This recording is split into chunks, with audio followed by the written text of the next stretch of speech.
नचावे यार दीवाना नाचेला हो, इश्क नचावे यार दीवाना ना। सांवरे सुरतिया मोहनी मुरतिया बड़ा मीठी मीठी बतिया मुस्की पे राजा के लोभा गईनी जैसन सोचले रही हम आ गईनी जैसन सोचले रही हम वैसन सखी रे बरपा गईनी। बन जाना खास केहू पहिला नजरिया में, आके बस जाला उहे दिल के नगरिया में।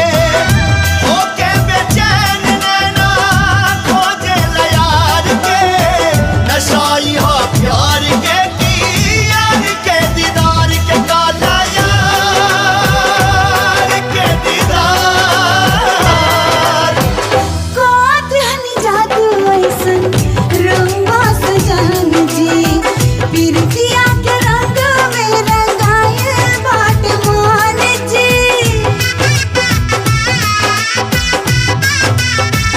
हाँ कोत हनी जादू ऐसन रंगवा सजन जी पिरतिया के रंग में रंगाए बाट मान जी।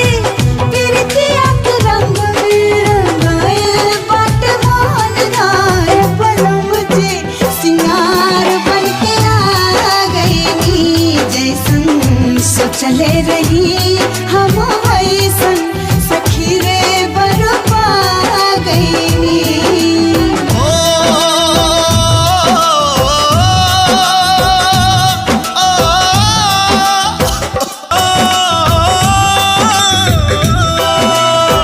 प्यारे उपहार तो हो खिलाऊं पर वाला के, बड़ी किस्मत से तो मिलेला दिल वाला के। ना मीत प्रीत के हो, ना मीत प्रीत के रीत कबो भी जाचेला।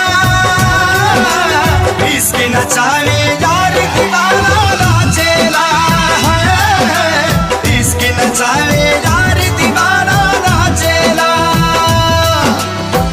पियावा के पाके हमार हियावा जुड़ाइल बा, लाखों में एक के हो आपन बुझाइल बा। सैया जी के रंग में रंगा गईनी जैसन सोचले